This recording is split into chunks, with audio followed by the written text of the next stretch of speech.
আসসালামু আলাইকুম দর্শক, শুভেচ্ছা নিন। আপনাদের সবাইকে স্বাগত জানাচ্ছি আমি কনক সারোয়ার আজকের অনুষ্ঠানে। দর্শক, শিরোনাম দেখে বুঝতে পারছেন যে বিডিআর হত্যা মামলায় যে বিডিআর যে স্বাধীন কমিশন, সেই স্বাধীন কমিশনের অভিযুক্ত সাবেক মেজর আব্দুল হাফিজ, খন্দকার আব্দুল হাফিজ, তিনি প্রকাশ্যে দাওয়াত খেয়ে বেড়াচ্ছেন সেনাপ্রধানের ভবনে, বঙ্গভবনে। তিনি তার ফেসবুকে নিষিদ্ধ আওয়ামী লীগের পক্ষে প্রচারণা চালাচ্ছেন, নানা রকমের কি বলবো, মানে ভয়ঙ্কর সব কথাবার্তা বলছেন। কিন্তু আমাদের গোয়েন্দা সংস্থা ডিজিএফআই, যাদের প্রধান দায়িত্ব হচ্ছে সামরিক বাহিনীর কর্মরত এবং অবসরপ্রাপ্ত অফিসারদের গতিবিধি কার্যক্রম মনিটর করা, তারা মোটামুটি ধরেন শীত নিদ্রায় আছে। তারা এই বিষয়টি নিয়ে কোনো মাথা ব্যথা নেই, সব ফ্রি স্টাইল চলছে। পাশাপাশি ডিজিএফআই তে এখন যারা আছেন তাদের সাথে বর্তমান তারেক রহমান সরকারের একে টানাপোড়েন চলছে। ডিজিএফআই সেই আগের স্টাইলে নানা রকমের কথা বলার চেষ্টা করছেন। সে বিষয়গুলো নিয়ে আসছি। প্রথমে আমি একটু বলি, এই যে খন্দকার হাফিজ, খন্দকার আব্দুল হাফিজ, এই খন্দকার আব্দুল হাফিজ হচ্ছেন এই ভদ্রলোক।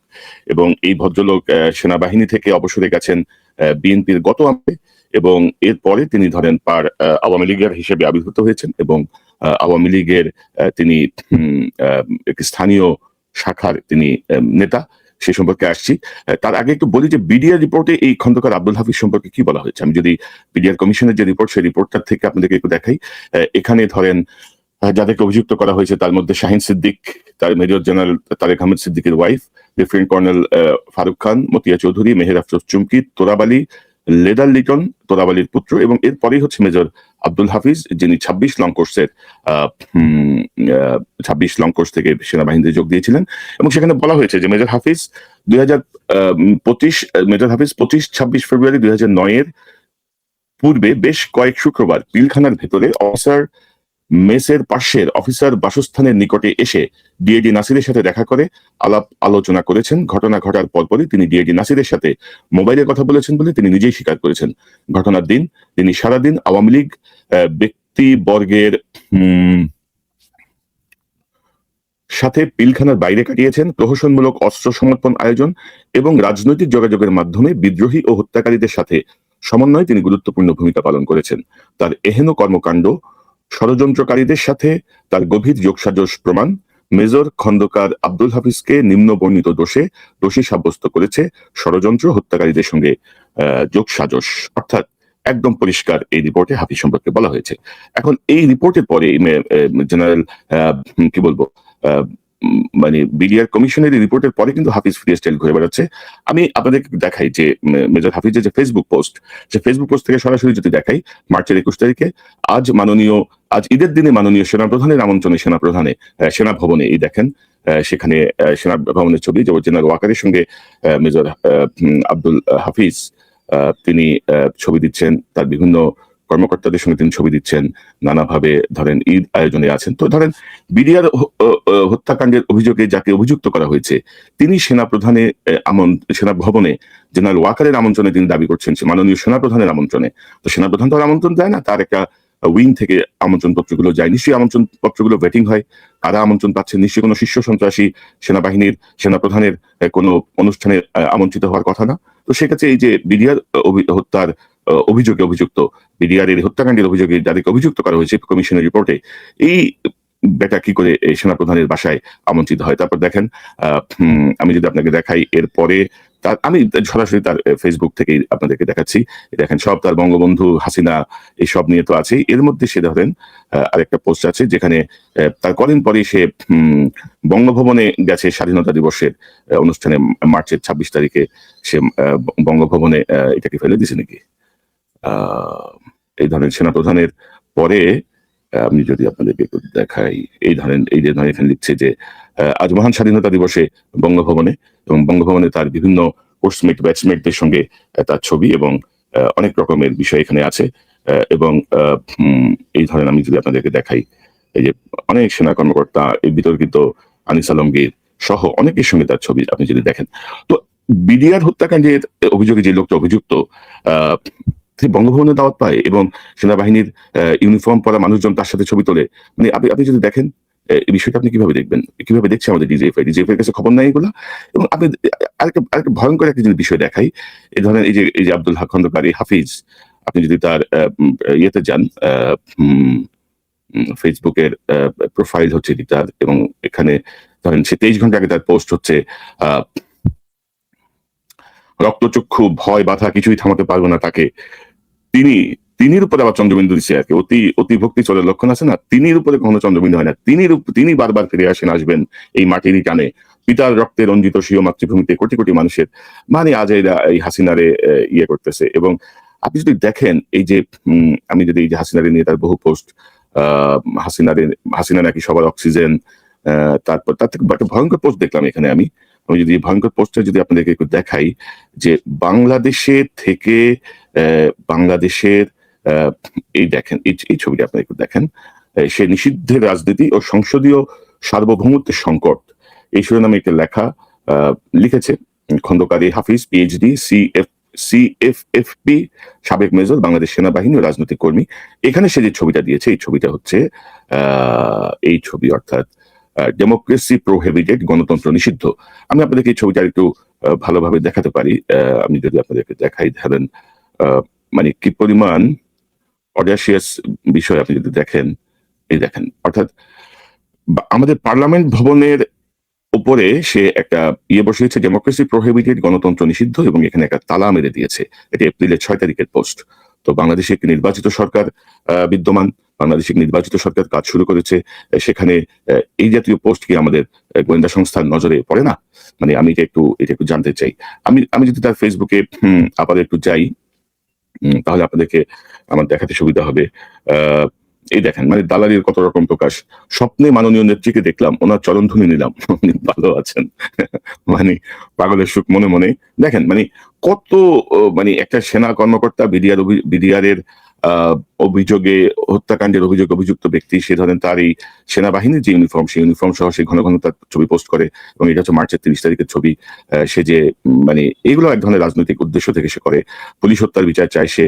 তো এই জায়গাগুলোকে আসলে দেখার মতো কেউ নাই, এবং এখানে বেশ কিছু বিরূপ মন্তব্য আছে সরকার সম্পর্কে, জুলাই বিপ্লব সম্পর্কে, এবং অন্যান্য বিষয় সম্পর্কে, এবং সে যাচ্ছে তাই ভাবে তার প্রচারণা চালিয়ে যাচ্ছে। এবং আমি যদি আপনাদেরকে একটা বিষয় একটু দেখাই, আমি টোটাল স্ক্রিনিং করে রাখছি তার সবই, এবং সেই স্ক্রিনিং এর জায়গাটায় আপনি যদি দেখেন, সে আবার ধরেন বিডিআর হত্যায় অভিযুক্ত, সে আবার ধরেন পিলখানা দিবসে সে আবার এখানে পোস্ট দেয়। দেখেন অবস্থাটা, দেখেন, মাছের মায়ের পুত্র শোক, আজ সেই ভয়াল 25শে ফেব্রুয়ারি 2009 সালের এই দিন, ইত্যাদি ইত্যাদি ইত্যাদি, বেহেশত নসিব করুক ইত্যাদি। দেখেন অবস্থাটা। তো এখন এগুলো কি দেখার কেউ নাই? এই আমাদের ডিজিএফআই এর কাজটা কি? আমাদের ডিজিএফআই এর কাজটা হচ্ছে ফিল্ড ইন্টেলিজেন্স। তো ফিল্ড ইন্টেলিজেন্সে তারা কি করছে দেখেন। সে ঈদের শুভেচ্ছা জানায়। ঈদের শুভেচ্ছা হচ্ছে, সে হচ্ছে সদস্য, কেন্দ্রীয় উপকমিটি, শ্রম ও জনশক্তি, বাংলাদেশ আওয়ামী লীগ সদস্য, টাঙ্গাইল জেলা আওয়ামী লীগ, সাধারণ সম্পাদক, বঙ্গবন্ধু সেনা পরিষদ। তো আওয়ামী লীগের কার্যক্রম বাংলাদেশে নিষিদ্ধ, সেখানে একজন সাবেক সেনা কর্মকর্তা এইভাবে যদি পোস্ট দেয়, এগুলো কি আমাদের দেখার মতো কেউ নাই? আমাদের গোয়েন্দা সংস্থার কাজ কি? তো এখন ধরেন আমাদের ডিজিএফআই এর যিনি এখন দায়িত্বে আছেন, তিনি দায়িত্ব নিয়েছেন 25শে ফেব্রুয়ারি, জনাব মেজর জেনারেল কায়সার রশিদ চৌধুরী, তিনি দায়িত্ব নিয়েছেন 25শে ফেব্রুয়ারি, এবং 2026, অর্থাৎ এই সরকারের আসার পরপর এই সরকার এসেছে সম্ভবত 17ই ফেব্রুয়ারি শপথ নিয়েছে, 25শে ফেব্রুয়ারি তাকে নিয়োগ দেওয়া হয়েছে, এবং এই নিয়োগটা নিয়ে অনেক ধরনের বক্তব্য আছে। তো এখন ধরেন এই যে ঘটনাগুলো সব কিন্তু এই ডিজির দায়িত্বে আসার পরের ঘটনা। তো এখন এই জায়গাগুলো আসলে দেখবে কে? মানে ডিজিএফআই এর কাজ কি? এবং আমি ডিজিএফআই ধরেন সেই যথারীতি আগের স্টাইলে চলছে। ডিজিএফআই স্বাভাবিক সময়ে প্রধানমন্ত্রীকে যে রিপোর্ট দিয়েছে, প্রধানমন্ত্রীর সাথে তিনি তারা ইন জেনারেল তারা বলেছে যে ফেসবুকে যারা বিগত সময় থেকে কাজ করে আসছে, যে সমস্ত অ্যাক্টিভিস্ট, ইনফ্লুয়েন্সার বা অনলাইন সাংবাদিক, মানে অপসাংবাদিকের রাখা, অর্থাৎ মানে সেই হাসিনার ভূত এদের মাথা থেকে এখনো যায় নাই। তারা মানে কি বলবো, এই কায়সার সাহেবের বহু ইনফরমেশন আছে, এবং এই ডিজিএফআই কিন্তু বর্তমান সরকারকে মানে আমি যে অভিযোগটা শুনলাম, যে মানে ভিন্ন পথে বা রং ইনফরমেশন দিচ্ছে, অর্থাৎ ভারতের ফ্রন্টলাইন পত্রিকায় ছাপা একটা রিপোর্টকে তারা তাদের ডিজিএফআই এর এনালাইসিস হিসেবে সাবমিট করে দিয়েছে সরকারের কাছে, এবং পরে এটা আমাদের খুব সম্ভবত আমাদের ফরেন মিনিস্টার, যিনি ইউনিট সরকারের সময় প্রতিরক্ষা উপদেষ্টা ছিলেন, প্রতিরক্ষা উপদেষ্টাই দায়িত্বে ছিলেন, তিনি এটাকে ফাইন্ড আউট করেছেন যে ইন্ডিয়ান যে পত্রিকা ফ্রন্টলাইন তার একটা রিপোর্টকে বহু ডিজিএফআই তাদের প্রতিবেদন বলে, তাদের অনুসন্ধান বা তাদের অবজারভেশন বলে চালিয়ে দিচ্ছে। পাশাপাশি তিনি নিজের মানে হাসিনা আমলে তাকে জামাতপন্থী বলে ডিজিএফআই তে উল্লেখ করা ছিল এবং তিনি এটিকে রিমুভ করার জন্য একটি তদন্ত আদালত গঠন করেছেন ইন্টারনালি। তো মানে আমি বুঝলাম না এগুলা কি হচ্ছে, কেন হচ্ছে? আমরা কি যার সঙ্গেই যার উপরই আস্থা রাখবো তিনি কি আমাদেরকে ডোবাবেন? এবং ধরেন যে এই জেনারেল কায়সার রশিদের এই নিয়োগ নিয়ে কিন্তু অনেক প্রশ্ন আছে। তিনি কিন্তু জেনারেল আজিজের মিলিটারি অ্যাটাচি হিসেবে কাজ করেছেন দীর্ঘদিন এবং আজিজ কিন্তু আজিজ যাওয়ার পরে জেনারেল শফিউদ্দিন যখন দায়িত্বে আসেন তখন জেনারেল আজিজের অনুরোধে তাকে নিউ ইয়র্কে পোস্টিং করা হয়। অর্থাৎ সব আমলেই তারা সুবিধা নিচ্ছেন এবং এই আমলে সুবিধা নিচ্ছেন এবং আপনারা জানেন যে দায়িত্ব নেওয়ার পরপরই তিনি কথিত চিকিৎসার নামে ভারতে যে সেই রীতি হাসিনা চালু করেছিল সেই রীতি অনুযায়ী ভারতে যে ধর্ণা দিয়ে এসেছেন। তো এটি গেল ডিজিএফআই পার্ট, একটা পার্ট। খন্দকার হাফিজদেরকে কিভাবে প্রমোট করা হচ্ছে এটি হচ্ছে তার বিষয়। পাশাপাশি আরেকটা বিষয় আমি আপনাদেরকে দেখাই। আপনারা জানেন যে সাম্প্রতিক সময়ে বেশ আলোচিত একটা বিষয় হচ্ছে যে সেনাবাহিনীর শেখ হাসিনা যাকে গুলি করার নির্দেশ দিতেন বা শেখ হাসিনা যে মুহূর্তে মানে শেষ চেষ্টা হিসেবে যাকে টেলিফোনে নির্দেশনা দিয়েছিলেন যে কিভাবে গুলি করতে হবে, কিভাবে যেতে হবে, সেই জায়গাটাতেও ধরেন এই যে রাজীব, লেফটেন্যান্ট কর্নেল রাজীব, তাকে শেখ হাসিনা তাকে এবার ব্রিগেডিয়ার পদে প্রমোশন দেওয়া হচ্ছে। এটি জুলকারনাইন শাহের প্রথম তার ফেসবুকে নিয়ে আসেন এবং আমি যদি দেখাই যে ডিজিএফআই এর যে রিপোর্ট, সেই রিপোর্টটা যদি আপনাদেরকে আমি একটু দেখাই তার ব্যাপারে, তাহলে আপনারা স্পষ্ট হবেন। Lieutenant colonel GM Rajib Ahmed, PSC, প্রাক্তন পদাতিক, তার বিএ নাম্বার 5929 এবং তার রাজনৈতিক অফিসার এবং তার পরিবারের রাজনৈতিক সংশ্লিষ্টতা এখানে কিন্তু তার বিস্তারিত আছে। তার আপন চাচা হচ্ছে শাহজাদপুর উপজেলার আওয়ামী লীগের সাধারণ সম্পাদক, তার স্ত্রীর মামা হচ্ছে বঙ্গবন্ধু পরিষদের নেতা, শ্বশুর হচ্ছে আওয়ামী লীগ সমর্থক ছিলেন, চাচা আওয়ামী লীগের, ইত্যাদি ইত্যাদি সবকিছু লেখা আছে। এবং পরবর্তীতে আছে যে জুলাই 2020 থেকে অক্টোবর 24 পর্যন্ত প্রাক্তন প্রধানমন্ত্রী শেখ হাসিনাও পরবর্তীতে মাননীয় প্রধান উপদেষ্টার উপসামরিক সচিব হিসেবে দায়িত্ব পালন করেন। অফিসার 46 পদাতিক ব্রিগেডের অধীনে 16 বীরের অধিনায়ক থাকাকালীন সময় তৎকালীন ব্রিগেডিয়ার জেনারেল নকিব আহমেদ চৌধুরীর অত্যন্ত অনুগত ছিলেন। পরবর্তীতে মেজর জেনারেল নকিব এমএসপিএম হলে তার আস্থাভাজন অফিসার হিসেবে তাকে এএমএসপিএম হিসেবে প্রদান করা হয়। এএমএসপিএম হিসেবে অফিসার শেখ হাসিনা পরিবারের অত্যন্ত ঘনিষ্ঠ ছিলেন। 5ই আগস্ট পূর্ববর্তী বিভিন্ন সরকারি দমন পীড়নের সাথে অফিসার একনিষ্ঠভাবে যুক্ত ছিলেন। তারপরে শেখ হাসিনার দমন পীড়ন সংক্রান্ত প্রচুর আদেশ তিনি পুলিশ এবং অন্যান্য আইন শৃঙ্খলা প্রয়োগকারী সংস্থাকে নিয়মিত প্রদান করতেন এবং তাদের বিভিন্ন জিজ্ঞাসার সমাধান করতেন। শেখ হাসিনার অত্যাচারের নির্দেশের একটি অডিও ইতিমধ্যে সামাজিক যোগাযোগ মাধ্যমে ভাইরাল হয়েছে। অফিসার সহকারী সামরিক সচিব হিসেবে অফিসার সহকারী সামরিক সচিব হিসেবে 2020 সালে প্রধানমন্ত্রীর কার্যালয়ে গমনের পর একটানা 4 বছর 2 মাস হাসিনার পতনের আগ পর্যন্ত সেখানে অবস্থান করেন। অর্থাৎ তার ব্যাপারে কিন্তু একদম পরিষ্কার একটা রিপোর্ট আছে। কিন্তু এই রিপোর্টের পরেও বিস্ময়কর ভাবে তাকে কিন্তু এই সাম্প্রতিক সময় গত 2 সপ্তাহ আগে তাকে ব্রিগেডিয়ার পদে প্রমোশন দেওয়া হয়েছে। তো গোয়েন্দা সংস্থার রিপোর্ট সরকার কেন আমলে নিল না? বা যারা এই বোর্ডে আছেন তারা কি হাসিনারই লোক? তারা কি মনে করছেন যে এই লেফটেন্যান্ট কর্নেল রাজীবের যে কৃতিত্ব, যে সে হাসিনার নির্দেশে সে খুনের নির্দেশগুলো সে ক্যারি করেছে, হাসিনার অনুগত ছিল, তাকে প্রমোশন দিতেই হবে? তো তারেক রহমানের সরকার কি এভাবে খুব বেশি দিন রান করতে পারবে, খুব বেশি দিন এগোতে পারবে? অর্থাৎ আপনি যদি দেখেন যে এই রিপোর্টটাকে যদি সম্ভবত গোয়েন্দা সংস্থার রিপোর্টটা নিঃসন্দেহে, এবং আমার ধারণা এটা ডিজিএফআই রিপোর্ট, কারণ প্রমোশনের আগে এই জাতীয় একটা অ্যাসেসমেন্ট দেয় এবং মূলত ডিজিএফআই অ্যাসেসমেন্টে থাকে সবচেয়ে বেশি, বিশেষ কারণ কাজই হচ্ছে অফিসারদের আমলনামা তৈরি করা, অফিসারদেরকে পর্যবেক্ষণ করা, যারা কর্মরত আছেন তাদের তো বটেই, যারা অবসরে গেছেন তাদেরও। কিন্তু তারপরেও এই লোকটা কিভাবে প্রমোশন পেল এটা নিয়ে সোশ্যাল মিডিয়া আলোচনা হচ্ছে গত 2 সপ্তাহ, অর্থাৎ প্রমোশন দেওয়ার পরপরই, কিন্তু এখন পর্যন্ত কিন্তু কোনো পদক্ষেপ নেওয়া হয়নি। তো এই খন্দকার আব্দুল হাফিজরা বীরের বেশে ঘুরে বেড়াচ্ছেন, বিডিআর হত্যাকাণ্ডের অভিযুক্ত আসামি। ডিজিএফআই কি করতেছে আমি জানি না।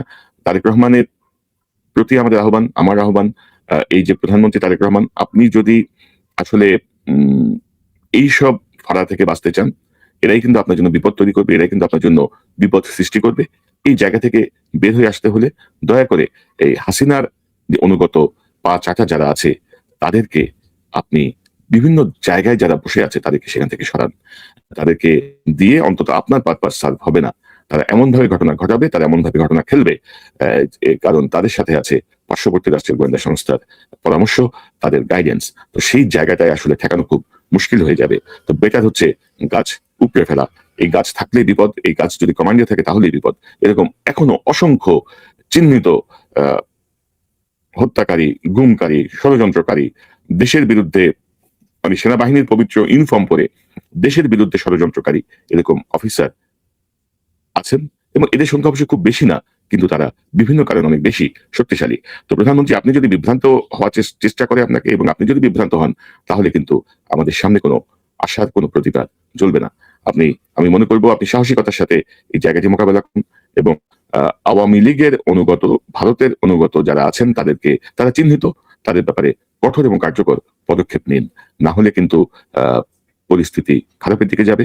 আর আপনি যদি মনে করেন বা আপনাকে যদি কেউ বোঝায় যে এই জাতীয় পদক্ষেপ অস্থিতিশীলতা তৈরি করতে দেন, কেউ কেউ একটা চুলো চিনতে পারবে না।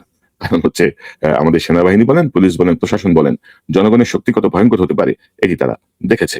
তো সেই জায়গাটা থেকে আমার মনে হয় যেন কার্যকর পদক্ষেপ নেওয়ার সময় এসেছে। এবং যারা আওয়ামী স্টাইলে আমরা যারা কাজ করি, আমাদেরকে যারা এখনো ওই গুজব, অপপ্রচার, হাসিনা স্টাইলে যারা বলছে, তাদের ব্যাপারে আপনার একটু সতর্ক থাকা উচিত। কারণ আমি মনে করি আপনার সেই বিবেচনা বোধ বা আপনার সেই পর্যবেক্ষণ আছে যে হাসিনার বিরোধী আন্দোলনে, হাসিনা বিরোধী সংগ্রামে এই ফ্যাসিস্টকে বিতাড়িত করার ক্ষেত্রে আমাদের যে জোরালো ভূমিকা, সেটি নিশ্চয়ই আপনি বিস্তৃত হননি, আশা করি বিস্তৃত হবেন না।